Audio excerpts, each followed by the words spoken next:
Well, as you know, one of my favorite topics is using tropical plants in your landscape, and we have come out to Gumtree Farm in Hermitage, Tennessee, and there's not a better place that I can think of to give you a great example of just how to use tropicals in your own gardens. This bed is just cram-packed with a menagerie of beautiful tropical plants, and one of my favorites and one of the most show-stopping is this giant elephant ear right here. Now, this is not your grandmother's elephant ear. This is a plant called Colocasia gigantea, and the variety is Thailand strain.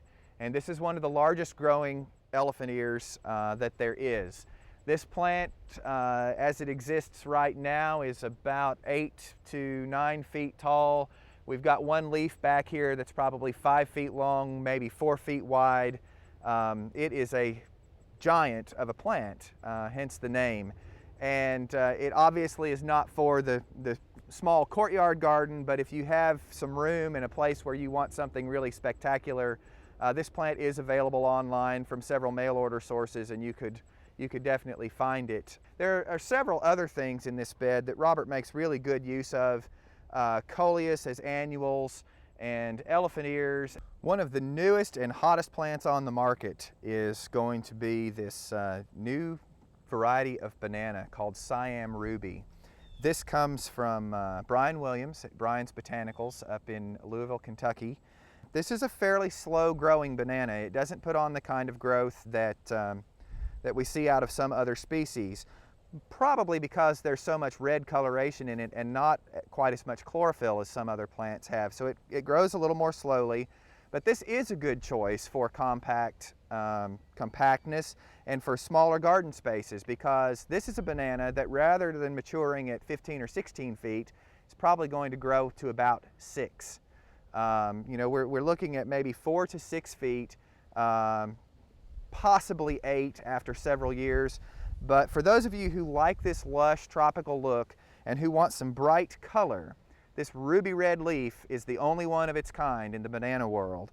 Another really nice plant that has proven to be fairly hardy here, it is technically kind of a tropical or subtropical plant, and it certainly has foliage that gives you that tropical feel.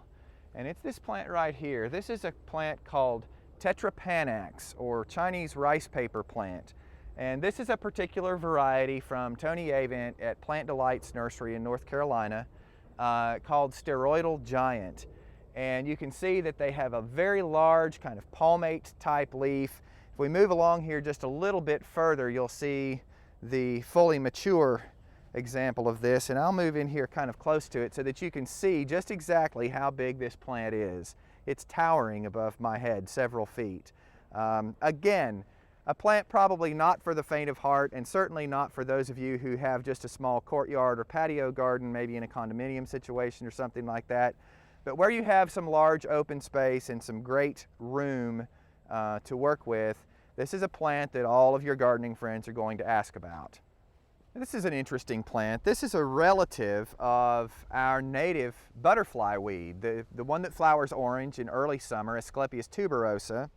This is Asclepias physocarpa, and it is from Australia, actually. And you can see that it has these typical kind of Asclepias type, butterfly weed type flowers. The same shape as everything else in this family. It's a very distinct characteristic of this plant family. These are white, kind of a pale pink, and somewhat showy. There are a great number of them on the plant. Not something that's going to stop people from several feet away, but interesting up close. The real showstopper is actually the seed pod on this plant, and late in the season you can see just how many of these pods are hanging there. The common name for this plant is swan plant, and you can see from the shape of the seed pod and the stem why it gets that name. This is the body of the swan and the little feathers sticking out with this pretty little crook neck up here at the top. Well, probably the epitome of the tropical garden world would be having a palm tree in your garden. And we can do that even in our climate. Now, there's a little special care that you have to take, and you do need to put them in sort of a protected location, but there are a couple of different species that do fairly well for us. This one happens to be the Chinese fan palm, also called Trachycarpus fortunii. And what I would recommend on palms is planting them in the spring and letting them get through a nice hot summer to get established. They like the warm weather. You also need to put them in somewhat of a protected area, and if you can plant them in some kind of a mound or berm where they have really good drainage during the winter, where their roots are not standing in water in our cold, wet clay soil, that will be much better with them. I would also recommend really thoroughly amending the soil with pine bark and sand and maybe even some gravel to get that drainage really good underneath them. Now, we're probably in our climate not going to get 15 or 20 feet out of these, but they will live and they will give you this really lush tropical foliage. Well, as you can see, there are any number of really interesting tropical plants that you can use in your garden.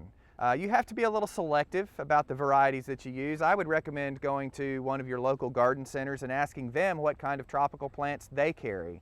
But there's just such a wide range and selection of plants. There's great foliage color, great foliage texture. Some things have beautiful big tropical blooms on them, and I would encourage everybody to include at least a few tropicals in your own gardens.